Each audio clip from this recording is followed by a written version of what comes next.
Today's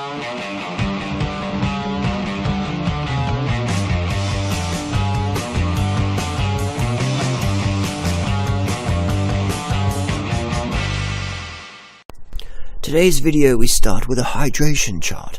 Am I hydrated? Aim for clear urine at least 10 times a day. Eat a diet rich in fresh fruits and vegetables. Drink a quart of water before meals. Thank you.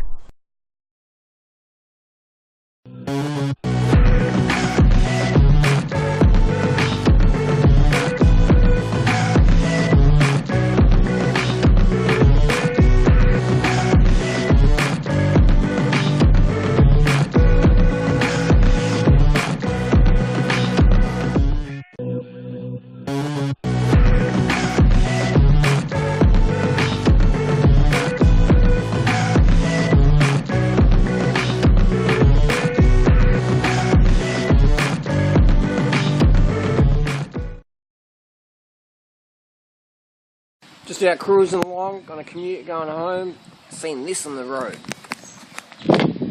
Seen these little bad boys. I always pick these up because these end up in the gutter here. Stormwater gutter, just go rushed out into the ocean and take a while to biodegrade, and then get the seals and the penguins, and it gets all fucked up and messy. So if you see these out on your training route, pick them up. They don't weigh nothing.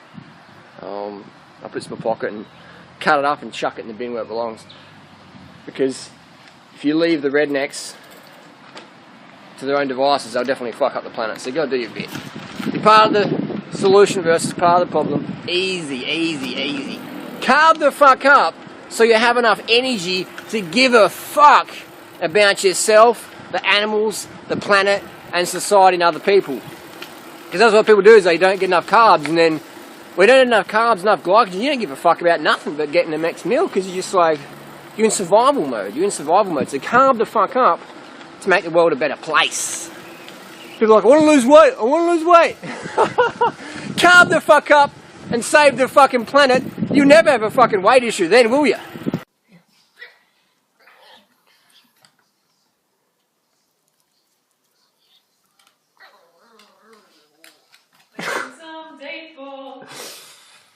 That's right. We've got tips and recipes. To get obese and buy lots of superfood bullshit. Buy my supplements. And buy my snake oil. We become millionaires.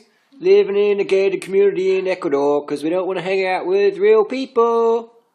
Bananas are toxic. They make you obese. Oh my god, my wife is overweight. Don't go on camera. It might ruin the sales. That's a bit cheeky. Carb the fuck up, so don't get scammed by the snake oil sellers. So I've got a question here. Instead of weighing your food, why not do a nutritional profile at the end of each day, showing how much a few vital nutrients you have gotten? Your diet is very low in leafy greens and vegetables and whole unprocessed grains in general. Your calcium intake might be low, which can contribute to that computer hunch or osteoporosis. This is where people get into this like analysis of paralysis of analysis, paralysis via analysis mindset, where they just like people send me a picture of chronometer or some graph of like, Harley, I missed out on 74 milligrams of calcium today. I think my bones are going to snap tomorrow morning. The only way on earth you can guarantee sufficient nutrients is that you eat your meals, right? But you buy 2 of everything. You have 2 meals, alright? So you eat 1 meal, the other meal, you send to a lab, they break it down, they send you a profile. You have to do that every single meal for the rest of your life, and only then will you guarantee you're getting enough. But then you have to check your absorption. You have to cross-check it with your output. You have to cross-check it with your state of mind, etc. So you can't. Does that make sense? But people go, oh, but look at this, look at that. And there's so many other factors that science yet to discover when it comes to nutrition. So the whole counting every single microgram or milligram of calcium or whatever, it's fucking pointless. It's really pointless. What you can count though is added milligrams of sodium. That's pretty easy to do. Things like that. Sugar's reliable. Fat intake is reliable. Protein grams reliable. But then you have the amino acid destruction by heat. So you got so many factors out there. What can you do? Just fucking eat. Eat as much as you fucking want. And eat a wide variety of plant foods. Ideally, raw, fresh plant foods. Organic. That's what you can do. Get your early nights. Get fit. The fitter you are, the better your digestion. 100%. So many people spend so much time learning about nutrition, which is great, but they don't do any sport. They don't get out in the sunshine and the fresh air. So you got to really look at your whole lifestyle. As for computer hunch caused by lack of calcium, my mum's got osteoporosis.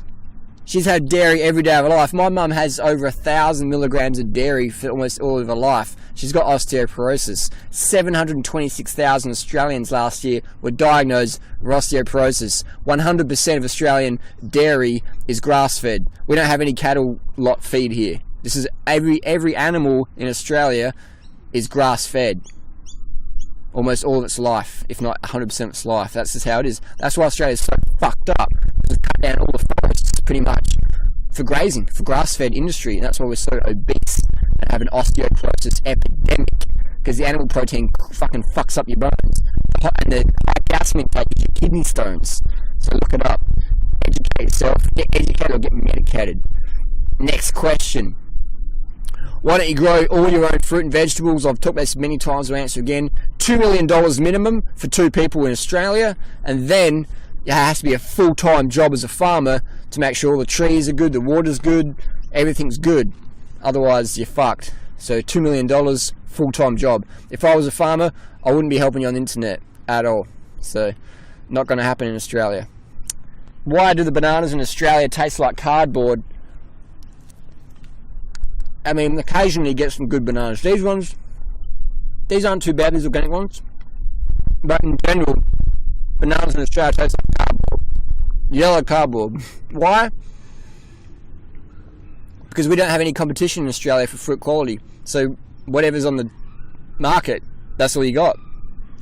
In the US, you got Mexican, Ecuador, Peru, Bolivia, etc. bananas. So you got a lot of competition there. So they have to produce better quality. Otherwise, someone else is going to... Check out this little greyhound here. Let's just angle this camera up. See that little guy? At the dog park. That's why the bananas just don't have any competition in Australia. But when you got competition in the US, you have to produce good quality shit. Otherwise, people just forget about you.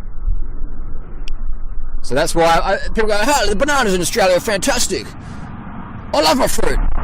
But then you tell them to eat just fruit, they're like, oh, fuck that. Fruit tastes like shit. But just a friend ago, you said, I love my fruit. Fruit's great. But when you say eat a meal of fruit, they're like, why the fuck would we want to do that? I would rather eat a chocolate bar. That's sweeter.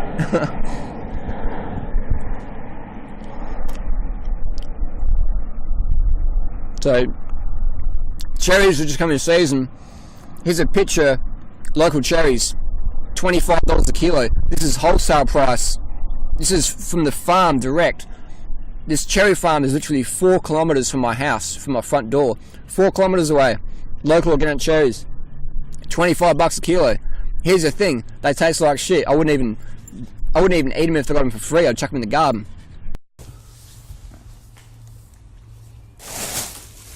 Making a smoothie now. Now I like to use around a cup, sometimes of sugar if the bananas. These are organic bananas. They're ripe. Not very sweet though. Not very sweet. So very low in calories. I want to boost the calories by adding in some sugar. In nature, this would be sweet as. Figsy, what are you doing? It'd be sweet as. But because they're picked very green, like most fruits picked green, you don't get the full sugar set. Just how it is. So we're adding in what should be there. So if you just eat that, that's good, but you're getting fuck all sugar, really, aren't you? Fuck all sugar. That's why I laugh so heartily at all the idiots out there saying, fruit's really high in sugar these days. It's been going too much sugar. Fuck off. Try and do a fruitarian diet for a while, and you'll soon realise that, oh my god, this fruit's pretty fucking bland. Have quality fruit, and then you work out the commercial stuff. just doesn't really cut it, unfortunately. Especially in Australia. This is the highest quality organic you can get. Tastes like fucking cardboard. Cup of sugar. In the thing. Now sugar, this is coconut sugar, it's about $5 a cup. That's about $5 worth of sugar there. You can get the standard Australian organic sugar. That's about 55 cents for a cup. So we've got 55 cents, $5, or you can use organic dates at about $10 for the same amount of sugar added. The date, I love the dates, so I can afford either $10, $5 or 55 cents, but I want to give people options because I understand that some people might have families and they've got not as much money as I have or whatever. So we give people options. You know, I don't live in a gated community and drive a fucking Porsche. I'm a real world person. I give real world options. Not that driving a Porsche makes you a bad person, but you know what I mean? I understand that I'm a people person. I'll travel around. I've been homeless before. I can fucking relate to all levels of people. And for these fruit-wise things, their texture, I like to stimulate my appetite as much as possible so I eat more. The more you eat, the more you can live. I should say, the more you eat of high-quality things, carbohydrates, the more you can live. Because you got more energy to do shit. You got more energy to do shit. There's big bananas. Here's a Lance Armstrong book. How Lance does it. Lots and lots and lots of fucking drugs. Every single sporting champion on the planet juiced to the fucking gills. Lance is no exception. It's still a valid book though, because Lance had a lot of it up here. Drugs give you that physical edge, but you still got a bit of a mental thing going on there. So always lessons to learn there from our dopers, but 100% every single world-class famous athlete on that planet juiced to the fucking gills. But imagine if that became like mainstream knowledge. Can you imagine? What would people do? What would people do with their time on the weekends? Spend it with their kids? Watch the Super Bowl. Watch all the people on hot sauce. Live the fairy tale. Perpetuate the fairy tale. Little dog there. She's shy. Doesn't like eating on camera. Doesn't like eating on camera. Let's see if we can get her again. It's like an animal documentary. Look at that, look at that. The wild Cambodian greyhound smells the food and seeks it out. Some caloric nourishment for the little skinny dog. This time of year it wears a purple coat. Part of the breeding season. It gets a big chunk and retreats to its natural settings. Notice how dogs don't chew, they just gulp. Just gulp them down that vegan pet food. Look at it. We're watching you, Figsy. They don't chew, do they? They gulp. So next time you're eating your steak, just gulp it down like a real omnivore does. Crazy. Questions. Heading to Port Douglas soon for about 2 weeks and can't find any vegan spots to eat there, or even as much as an organic store. A friend told me that fruit grows trees and everywhere there, but most likely to get in trouble for harvesting them, and whatever fruit is actually sold there you pay crazy prices for. Love my fruits and veggies, so this came as a rough news for me. Would love it if you could offer me any tips living up there. Well, Port Douglas is a beautiful location. It's in far north Queensland, above Cairns. Very, very, very scenic location. I'm not sure if this person's from Australia or from the US. If they're from Australia, they'll understand how expensive things are here. If they're from the US and they're going to Port Douglas, they're going to get a fucking rude shock. For one, it's a perfect climate for growing world-class tropical fruit. Secondly, it's really fucking hard to get tropical fruit up there. Thirdly, if you can get it, they're going to fucking bend you over and take it from you. Fourth, not much fruit grows up there. I mean, someone who doesn't eat fruit or eats like a banana once every few days might go, oh, it's everywhere. But a fruitarian, there's no fruitarians living in Port Douglas because there's not much of a fruit scene going on there. There's fuck all. There's a thing called port produce, which is they sell to the restaurants, but you'll be getting bent over when you go to port produce. And even then, the quality is pretty... Fruit quality in Australia is very low. It's probably the lowest quality. It would be the lowest quality of any nation in the world, Australia, for fruit. We can grow some exceptional things. There's some exceptional organic farmers here, but there's like a handful of them. And so they can't produce that much food because there's only like 3 or 4 or 5 of them that are really growing A-grade fucking produce. The rest are just putting out shit and people are buying it because that's all you got. That's all you got in Australia. You don't have an option really. People say, grow your own, grow your own. That's great. If you live in a fairy tale world, $2 million minimum for an organic farm here in Australia to get us going, good land, rock dust of soil. That's for about 2 people, 2 fruitarians, $2 million. And it's going to take you at least 10 years of full-time work to really get that going in terms of having the money, then quitting your day job, and then you work on that farm and you make it happen. So $2 million plus 10 years. Welcome to Australia. Port Douglas, there's always vegan food at Port Douglas. You got Coles there. You can always get vegan food at most restaurants. But the thing is, going to restaurants is a bit of a letdown because most of the time their food is too greasy, too salty. But you know, a good restaurant can steam up some rice for you. You could bring your own sauce and put it on the plate. Depends. There's always ways around it. A good website is happycow.net. If I was going to a restaurant in Port Douglas, I wouldn't actually go to a restaurant in Port Douglas because there's every single restaurant in Port Douglas that I can think of is crap. It's their shit. They don't even use organic produce, most of them. So why would I want to pay that much money to go to some shitty restaurant that doesn't know how to make real food? I wouldn't go to a restaurant in Port Douglas. People say, you don't understand, this is high-class fine dining. Fuck off. Dog food isn't fine dining. Restaurants that serve dog food, that's not my definition of fine dining. Call it what you want, but it's not fine dining. People serve dog food. It's not fine dining. This is not dog food. It's fucking meat. It's dog food. It's what dogs eat. My dog eats better than that. My dog eats fucking vegan foods. And occasionally the dog catches a mouse. But Port Douglas, go there. Definitely check it out. Check it out. Do a YouTube blog about it. Do a YouTube vlog. Say, this is my experience in Port Douglas. Do an experience about it. So then other people Googling up can check it out. Everyone should be doing fucking YouTube videos about locations or situations or whatever, sharing their personal experience. And keyword it in the good name. Port Douglas Fruitarian, or eating vegan in Port Douglas, or travel Port Douglas, whatever. Eating healthy and lean in Port Douglas, Australia, whatever. So when people Google it up, your video comes up, number one ranking.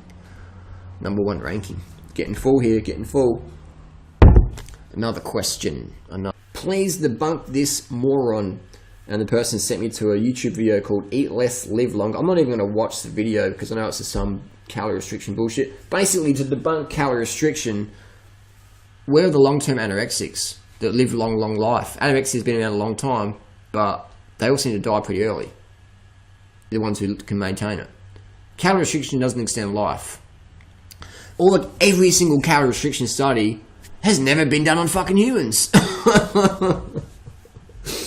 So I'm sorry, but doing studies on rats and worms and then translating that evidence to humans is a bit bullshit in my book. So when there's some human studies out there showing otherwise, then maybe we'll pay attention to it. But otherwise, it's just people telling bad people good things about their bad habits. Alright, this is going to blend this bad boy up. I'm going to drink it down. Calorie restriction, eh? Calorie restriction, sit and spin. Vegetarian vegan for 40 years. Made me stop, gave me pause. Went, got my cholesterol checked, and wanted to head over to the medical library to see if there's anything new in the medical literature that could help me explain.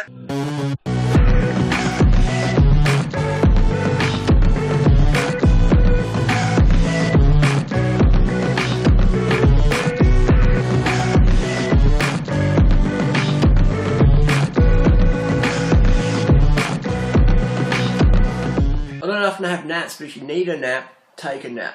That's one of the bad things about doing caffeine, is helping people feel tired. Have some caffeine, and then caffeine works by spiking your adrenaline.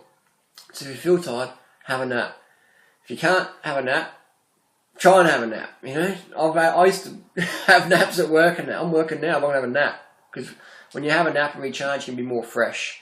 So everyone has a lunch break. So go outside.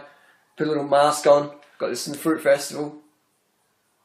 This is called a what's it called, mindfold. It's a little mask. So you take one to work, just find a quiet spot, just lay down. You don't have to sleep, just rest your eyes, just chill. And you'll be much more productive when you go back to work. So skip the caffeine, get a rest, revive, get back into it. That's what we do. So definitely. I've been having a few late nights the last couple of nights, but that's probably why I need a nap. But otherwise, I rarely take naps. But if you need a nap, take a nap. Listen to your body's fatigue. Don't use stimulants to cover it. When you use stimulants to cover fatigue, you dig a hole. You dig a big fucking hole. Using stimulants to get out of fatigue is like using credit card to get out of credit card debt. It doesn't work. You've got to get your sleep. You've got to get your rest. Got to get your rest. Alright, I'm going to have a quick 10-minute, 15-minute power nap, and I'll be back on action. Back on my mate's organic shop, organically grown, 85 St Bernard's Road, McGill, South Australia, Radelaide if you're in town, best place to go for your fruit. Here we have a tray of mangoes here. We've got 11 mangoes, there's about 200 calories each. Organic, certified organic. Retail around $132 for a tray. You got about 2,400 calories here. So if you're eating 2,400 calories, if you're doing Mango Islands organically in South Australia, you're looking at about $1,000 a week. If you're just sitting at home, if you're athletic, probably $2,000 a week will give you about 4,800 calories. So that's probably pretty viable for a lot of people. But seriously, that's why we give people a fucking backup plan. I can afford to eat a $70 meal of mangoes or $100 meal of mangoes. Most people can't. That's why we give people a backup plan. Does that make sense? I love fucking eating mangoes, alright? But I don't like that conventional shit because that's full of poison and they taste like shit most of the time. These mangoes taste incredible. Incredible. Just let them ripen up. But there you go. That's your Australian mangoes. Beautiful. Don't eat conventional Australian mangoes because they're full of fucking poison. Get the organic ones. Rob a fucking bank if you have to. Then we had about 500 calories. A mulberry feast is freely under the tree, stealing my food.